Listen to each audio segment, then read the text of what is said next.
नमस्कार, स्वराज एक्सप्रेस पर खेती किसानी और ग्रामीण भारत की ताजा तरीन खबरें लेकर हाजिर हूं मैं मनोराज सक्सेना। बुलेटिन की शुरुआत करते हैं हेडलाइंस के साथ। अध्यादेशों के खिलाफ किसानों का जेल भरो आंदोलन। पंजाब में अलग अलग हिस्सों में किसानों ने दी गिरफ्तारियां। राष्ट्रीय किसान महासंघ ने शुरू किया बेमियादी किसान जागरण अभियान।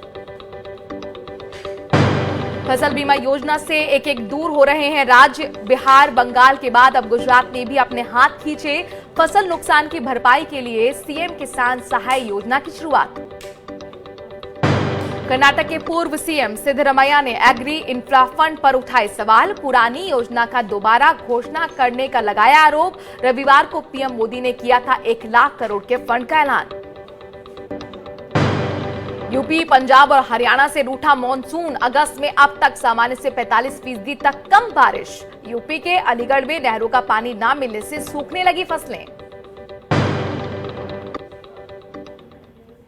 केंद्र के कृषि अध्यादेशों के खिलाफ न केवल किसानों का प्रदर्शन बल्कि इसका दायरा भी लगातार बढ़ रहा है।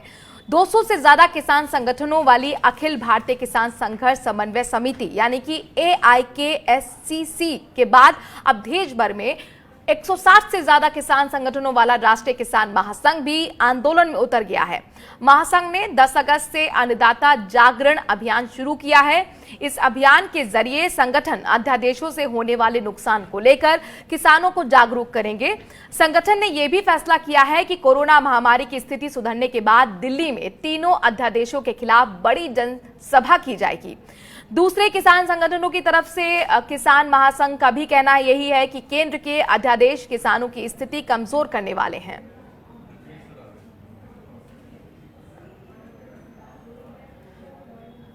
तो केंद्र के कृषि अध्यादेशों के खिलाफ न केवल किसानों का प्रदर्शन बल्कि इसका दायरा लगातार बढ़ रहा है। अब और भी जो किसानों से जुड़े हुए संगठन हैं वो हाथ मिला रहे हैं। एक सुर में उनका यही कहना है कि जो अध्यादेश मोदी सरकार लेकर आई है वो किसानों के हित में नहीं है। वहीं पंजाब में इन अध्यादेशों के खिलाफ जबरदस्त विरोध जारी है। किसान और किसान संगठन लगातार इन अध्यादेशों को वापस लेने की मांग के साथ प्रदर्शन कर रहे हैं। पंजाब BKU एकता सिद्धपुर के नेतृत्व में किसानों ने जेल भरो आंदोलन शुरू किया था। फरीदकोट, बठिंडा, फिरोजपुर, फजिल्का, गुरदासपुर जैसे कई इलाकों में किसानों ने प्रदर्शन किया और गिरफ्तारियां भी दी। किसानों ने मांग की कि केंद्र सरकार कृषि से जुड़े तीनों अध्यादेशों को वापस ले। किसानों का आरोप है कि कृषि अध्यादेश में सरकार ने किसानों की फसलें MSP पर खरीदने की गारंटी नहीं दी है। केंद्र सरकार फसलों की खरीद को व्यापारियों को सौंपने जा रही है।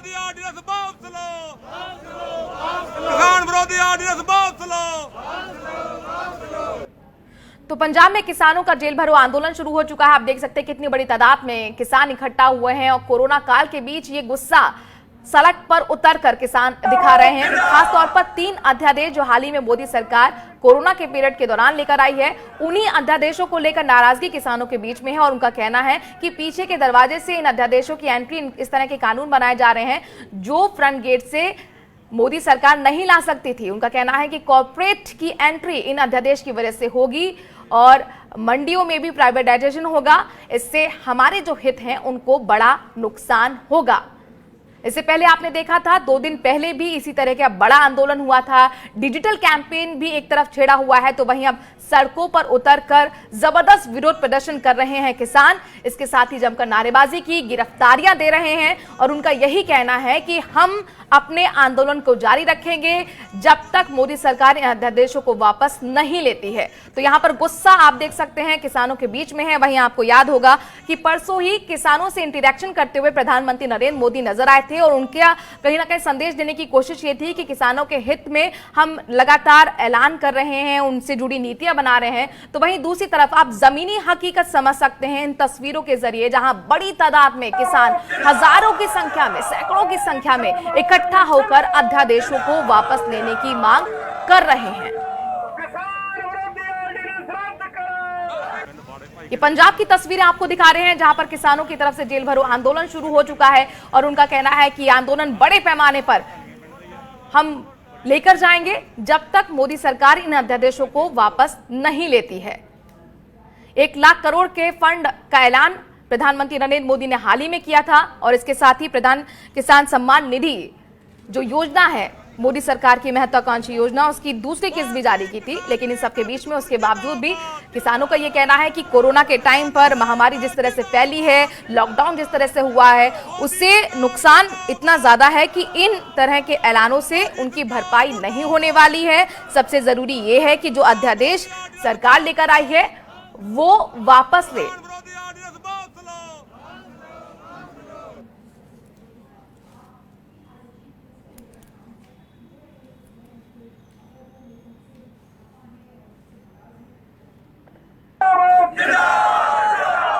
कृषि से जुड़े केंद्र सरकार के अध्यादेशों के खिलाफ लगातार चल रहे आंदोलन के मुद्दे पर बात करते हैं जगजीत सिंह जी से, जो भारतीय किसान यूनियन एकता के प्रदेश अध्यक्ष हैं।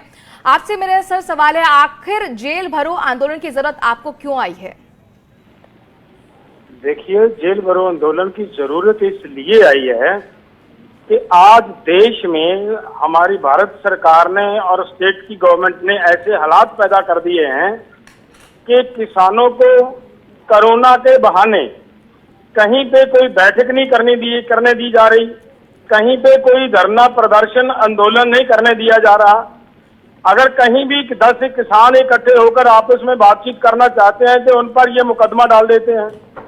इसलिए आज देश में इमरजेंसी जैसे हालात हमारी सरकार ने पैदा कर रखे हैं। ऐसे हालातों में हम ये सोचते हैं कि भाई हम पर मामले दर्ज करके केस मुकदमे डालकर भी तो हमें जेल ही ले जाने की तैयारी में है सरकार। अगर सरकार ये चाहती है तो हम खुद ब खुद हम चलकर आ रहे हैं कि हमें जेल में ले जाइए। हम जेल जाने को तैयार है, पूरे देश का किसान जेल जाने को तैयार है। लेकिन जो ये इन लोगों ने ये अध्यादेश लाए हैं, इन अध्यादेशों के खिलाफ देश का किसान आंदोलन कर रहा है, आंदोलन होगा। अगर नहीं आंदोलन होता तो किसान की मृत्यु तय है इसमें। इसलिए सरकार को चाहिए था कि जब कोरोना चल रहा था ऐसे हालातों में ऐसे अध्यादेश लाने की जरूरत क्या पड़ी थी, इतनी इमरजेंसी क्या थी सरकार जी। लेकिन क्या किसानों को लगता है कि इससे सरकार मान जाएगी? जो लगातार कृषि अध्यादेशों से किसानों को फायदे होने को लगातार दावे सरकार कर रही है। देखिए, हमारा काम है जब कोई किसी को पीटता है वो रोता है, अपनी आवाज उठाता है कि हमें मतलब परेशान किया जा रहा है, हमें मारा जा रहा है, हमारा नुकसान किया जा रहा है।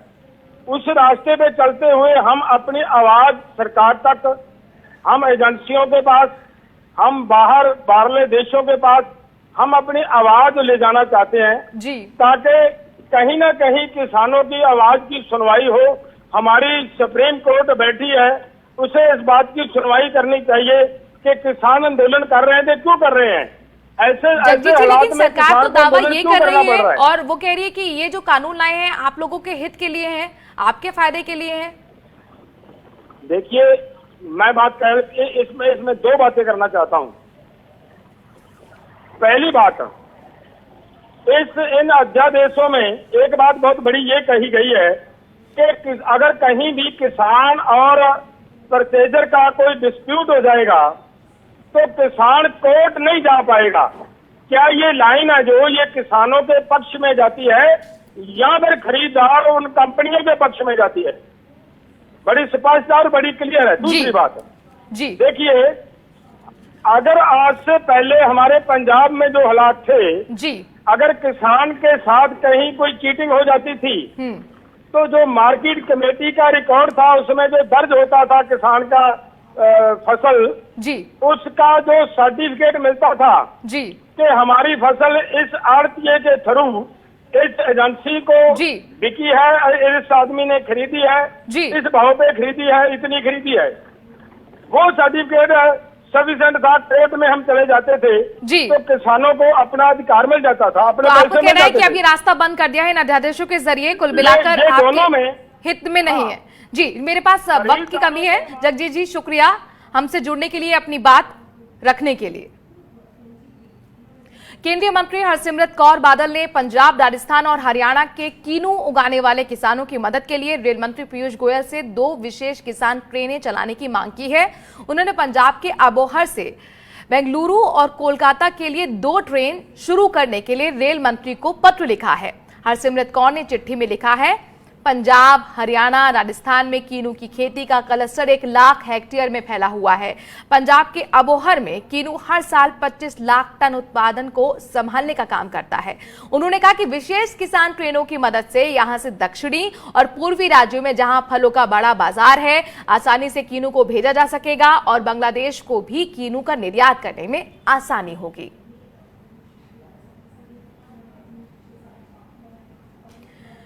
पीएम फसल बीमा योजना से किसान ही नहीं, राज्य सरकारें भी दूर भाग रही हैं। बिहार, पश्चिम बंगाल, आंध्र प्रदेश के बाद अब गुजरात सरकार ने भी फसल बीमा योजना को अलविदा कह दिया है। प्रदेश सरकार ने इसकी जगह पर मुख्यमंत्री किसान सहाय योजना की शुरुआत की है। इसके तहत सूखे, बारिश और बाढ़ से फसलों को नुकसान होने पर किसानों को मुआवजा दिया जाएगा। नई योजना का ऐलान करते हुए गुजरात के मुख्यमंत्री विजय रूपानी ने कहा कि केवल इस साल के लिए फसल बीमा योजना की जगह मुख्यमंत्री किसान सहाय योजना ला रहे हैं, क्योंकि बीमा कंपनियां इस बार बहुत ज्यादा प्रीमियम मांग रही हैं। उन्होंने कहा कि अगर बीमा कंपनियों का टेंडर कर लिया जाए तो सरकार को अपने हिस्से के तौर पर 4,500 करोड़ रुपए देने होंगे। गुजरात में फसल बीमा का प्रीमियम औसतन 1,800 करोड़ रुपए रहता है। इस नई योजना के तहत राज्य सरकार या किसानों को कोई प्रीमियम नहीं देना होगा। इसके तहत सूखा या ज्यादा बारिश, बाढ़ से 33% से ज्यादा फसल का नुकसान होने पर मुआवजा दिया जाएगा। हालांकि ये मुआवजा नुकसान के आधार पर अलग अलग होगा और एक किसान को अधिकतम 4 हेक्टेयर तक की फसलों के लिए ही मिलेगा।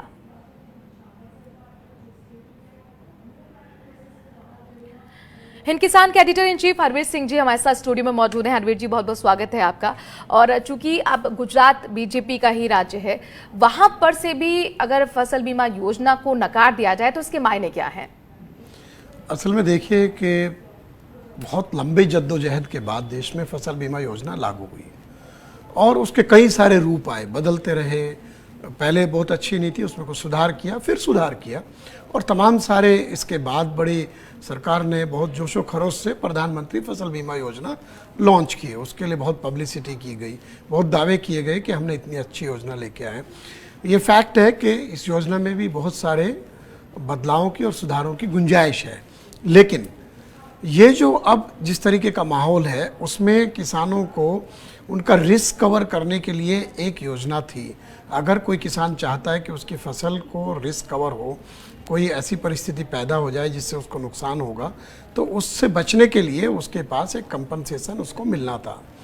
और उसमें 2 तरीके थे, राज्य सरकारें उसकी हिस्सेदार थी, केंद्र सरकार हिस्सेदार थी और किसान था।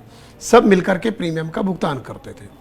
अब उसमें समस्या क्या आई कि कई राज्यों ने, जैसे पंजाब ने भी पार्टिसिपेट नहीं किया, बिहार ने भी ऑप्ट आउट कर लिया और कई राज्य उसको छोड़ते चले गए, क्योंकि राज्य नहीं चाहते कि उनको अपने हिस्से का प्रीमियम देना पड़े।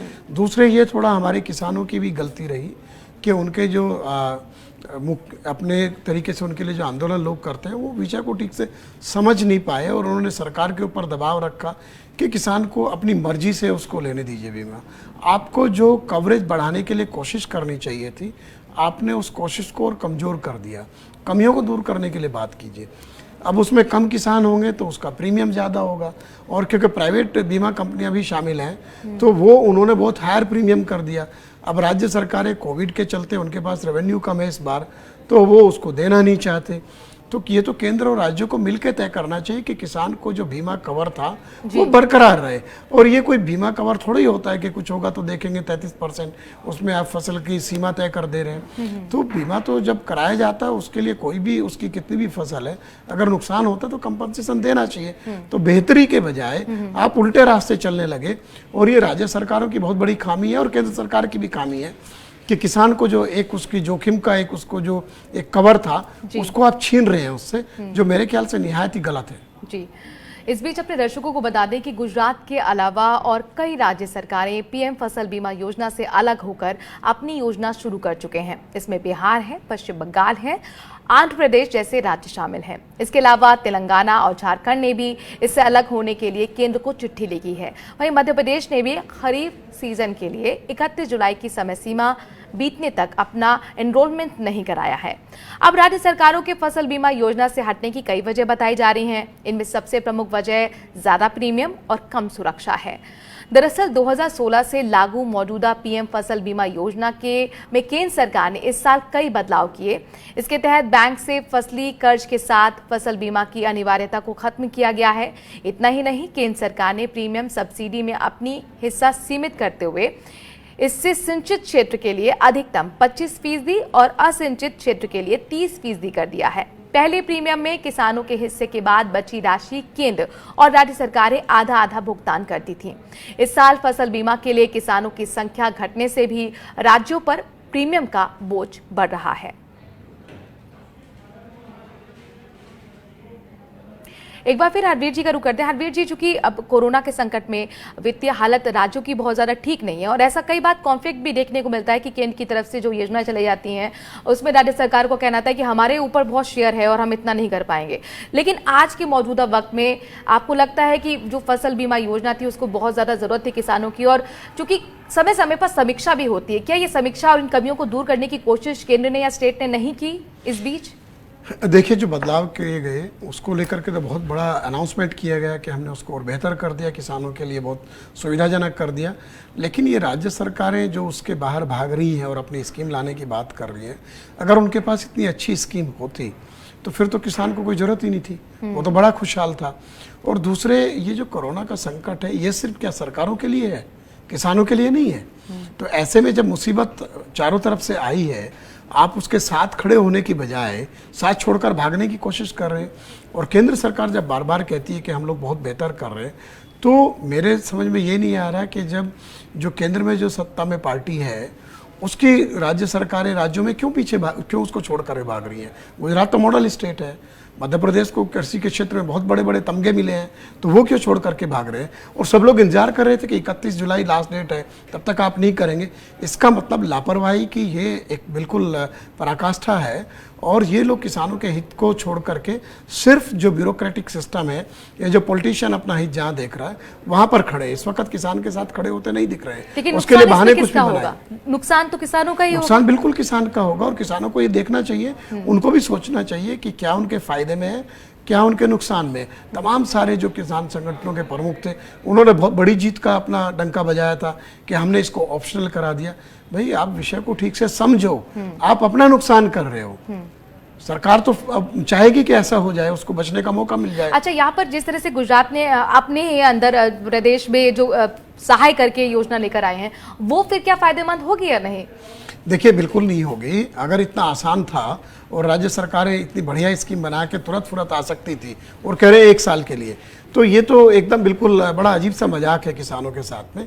दूसरे, एक पहले से था कि जब कोई नेचुरल डिजास्टर या कुछ इस तरह का होता था, प्राकृतिक आपदा होती थी, तो उस वक्त किसानों को कंपनसेशन देने का कंटिजेंसी फंड से प्रावधान था। तो आप यही करेंगे, फिर आप उसको जो भी मुआवजा बनेगा जो पहले देते थे उसी पुरानी प्रक्रिया पे लौट रहे हैं।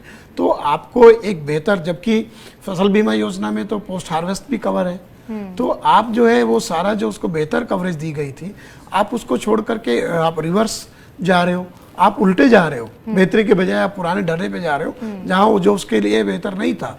तो ये एक अजीब स्थिति है। मेरे ख्याल से किसानों को भी आवाज उठानी चाहिए और दबाव बनाना चाहिए कि, और ऐसा भी नहीं है कि अचानक 31 जुलाई आ गई, अचानक ये परिस्थिति आ गई। कोविड आपका फरवरी से शुरू हो गया, मार्च से लॉकडाउन है, आप खरीफ की फसल के लिए आपके पास इतना समय था, तो आपको इस तरह इतने संसाधन तो रखने चाहिए थे। 4,500 करोड़ किसी राज्य के लिए क्या इतना ज्यादा है कि उसको अफोर्ड नहीं कर सकता? अच्छा, जब भी नियमों में बदलाव होता है, योजनाओं में बदलाव होता है, समीक्षा होती है, तो उसमें किसानों से जुड़े हुए एक्सपर्ट, कृषि क्षेत्र से जुड़े हुए एक्सपर्ट बात करते हैं, राज्यों को सम्मिलित किया जाता है कि यहाँ पर ऐसा कुछ नहीं किया गया था और इसीलिए इस तरीके के जो नुकसान है किसानों को उठाना पड़ रहा है, और जो बदलाव किया गया उसमें यही हुआ कि प्रीमियम ज्यादा है और क्षेत्र उसमें कवर कम हो रहा है। नहीं, देखिए, ये तो होना ही था। ये एक चीज आप देखिए, इसमें थोड़ा मैं किसानों की भी गलती मानता हूँ कि उनको भी भरमाया लोगों ने कि आपके ऊपर ये लाद दिया जाता है कि आपको जब कर्ज लेते हैं आप, तो आपका बीमा कराया जाता है, जबकि उसमें कोशिश ये थी कि जिन्होंने फसल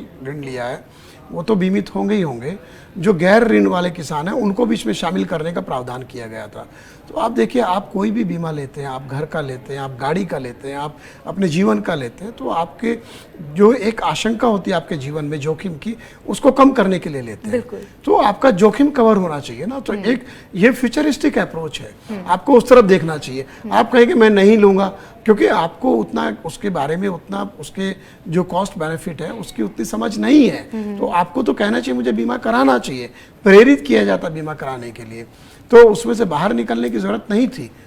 तो मेरा ये मानना था कि ये उस वक्त भी जो कदम उठाए गए वो किसानों के लिए फेवरेबल नहीं थे। दूसरे उसमें क्योंकि जो स्कीम का कवरेज में अगर ज्यादा लोग शामिल होंगे तो प्रीमियम की राशि कम हो जाएगी प्रोपोर्शनेटली, और अगर लोग कम हो जाएंगे प्रीमियम बढ़ जाएगा, और जब प्रीमियम बढ़ेगा तो फिर वही होगा जो अभी हो रहा है, क्योंकि प्रीमियम ज्यादा है, राज्यों को उसमें जो हिस्सा देना है, केंद्र को जो हिस्सा देना वो ज्यादा बनेगा, और ब्यूरोक्रेट्स के लिए और पॉलिटिशियन के लिए आसान है कि आप उससे बाहर ही हो जाओ।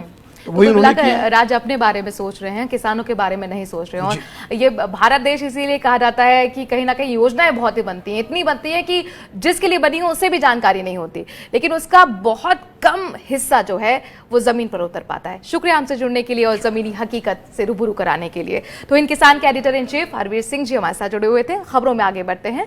रविवार को पीएम मोदी ने 1 लाख करोड़ रुपए वाले कृषि इंफ्रास्ट्रक्चर फंड का ऐलान किया। केंद्र सरकार जहां इस फंड पर अपनी पीठ थपथपा रही है, तो वहीं किसान संगठन और विपक्षी दल इस पर सवाल उठा रहे हैं। अब कर्नाटक के पूर्व मुख्यमंत्री सिद्धरामैया ने कहा कि यह महज योजना की दोबारा घोषणा है। सिद्धरामैया ने ट्वीट कर कहा कि वित्त मंत्री निर्मला सीतारमण पहले ही मई में एग्रीकल्चर इंफ्रास्ट्रक्चर फंड पैकेज की घोषणा कर चुकी हैं। अब हमारे publicity minister of India Narendra Modi ने दोबारा इसकी घोषणा कर दी है। उन्होंने कहा कि हम यूपीए सरकार की योजनाओं को दोबारा ब्रांडिंग होते देख रहे थे, लेकिन अब उनकी योजनाओं की दोबारा घोषणा भी की जा रही है। आपको बता दें कि रविवार को पीएम मोदी ने कृषि इंफ्रास्ट्रक्चर फंड का ऐलान किया था, जो वाकई में केंद्र सरकार के आत्मनिर्भर भारत अभियान का ही हिस्सा है, जिसका ऐलान लॉकडाउन के दौरान केंद्र सरकार ने किया था।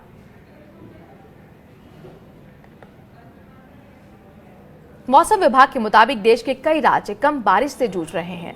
अगस्त के महीने में अब तक सामान्य के मुकाबले हिमाचल में 45%, पंजाब में 54%, हरियाणा में 57%, उत्तर प्रदेश में 46% कम बारिश हुई है। इसका असर भी साफ दिखने लगा है। उत्तर प्रदेश के अलीगढ़ में कम बारिश, नहरों में पानी की कमी से सूखे जैसे हालात बन गए हैं। रही सही कसर बिजली की कमी पूरी कर रही है। बीते 2 महीने से इलाके में ना के बराबर बारिश हुई है, जिससे धान, बाजरा जैसी फसलों को भी भारी नुकसान पहुंचा है। किसानों का कहना है कि फसलें सूखती जा रही हैं और कोई उम्मीद नहीं बची है। सिंचाई के लिए ना तो बारिश हो रही है और ना ही नहरों में सालों से पानी आया है। खेत में ट्यूबवेल की मदद से सिंचाई कर सकने वाले किसान भी बेहाल हैं। बिजली कटौती ने उन्हें भी परेशान कर रखा है।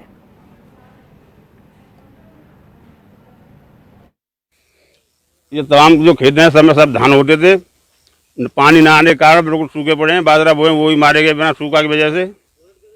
सरकार का इस तरफ कोई ध्यान नहीं है। पानी अब तो एक बूंद नहीं आया कतई भी। वैसे भी अलीगढ़ में बहुत ज़्यादा प्रभाव पड़ रहा है। बारिश न होने की वजह से एक तो बिजली नहीं मिल रही है और नहरों में पानी भी नहीं दे रहे हैं। हमारे यहाँ तो पता नहीं, गंगा में बता रहे कि बाढ़ आ रही है, लेकिन हमारे यहाँ नहर निकली हुई है तो नहर में पानी भी नहीं है। सूखी पड़ी हुई है नहर हमारे यहाँ। बारिश नहीं है। बारिश हमारे यहाँ तो 2 महीने से हुई नहीं रही है। हमें 10 बीघा में धान बोए थे। बारिश में बिगड़ रही है, धान हो पा रहे नहीं है।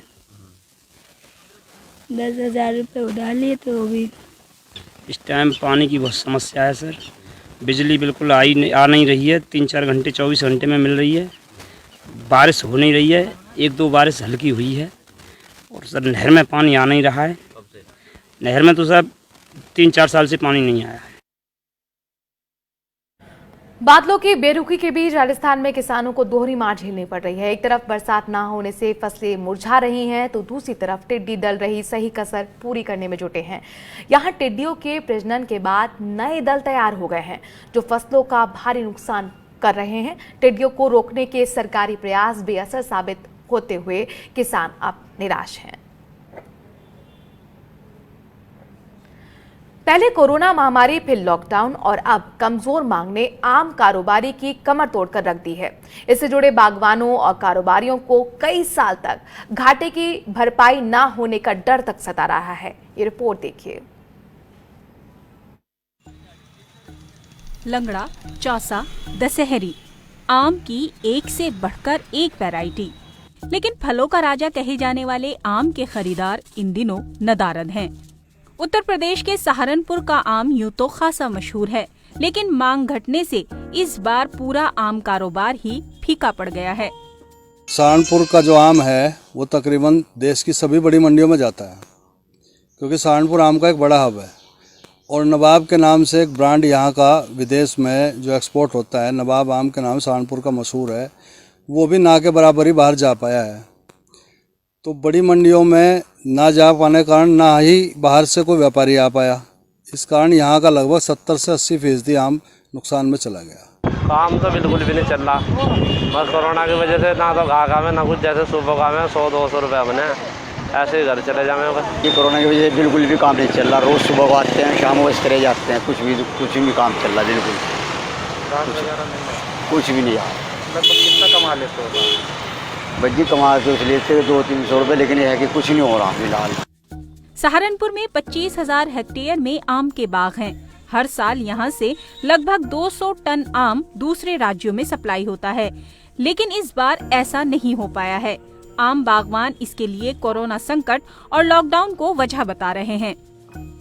जितने भी आम किसान हैं बड़ा भारी नुकसान है, या जो आम के व्यापारी हैं वो भी बड़े भारी नुकसान में है, और हम खुद भी आम के बागवान हैं, हमें भी 5-6 लाख का नुकसान इस साल हुआ है, और ये नुकसान कहीं से भी भरपाई किसान नहीं कर पा रहा है इसकी। आम का किसान पूरी तरह से नुकसान में है। केवल जितनी उसकी आमदनी होनी थी 10 या 20% ही उसे मिल पाया है, शेष पूरा नुकसान में ही है। सहारनपुर में ही नहीं, यूपी और दूसरे राज्यों में भी आम कारोबार इस बार घाटे का सौदा रहा है। नुकसान का अंदाजा इस बात से लगा सकते हैं कि जियोग्राफिकल इंडिकेशन वाला मलिहाबाद का दशहरी आम के दाम बीते साल के मुकाबले आधे तक गिर गए और इस पर भी मांग सुस्त ही बनी रही। केंद्र ने कोरोना राहत पैकेज घोषित तो किया, लेकिन इसमें किसानों की तरह बागवानों का ख्याल ही नहीं रखा गया। उत्तर प्रदेश के सहारनपुर से जोगिंदर कल्याण के साथ ब्यूरो रिपोर्ट, स्वराज एक्सप्रेस। फिलहाल इस बुलेटिन में इतना ही। आप देश और दुनिया की हर छोटी बड़ी खबर के लिए देखते रहिए स्वराज एक्सप्रेस। नमस्कार।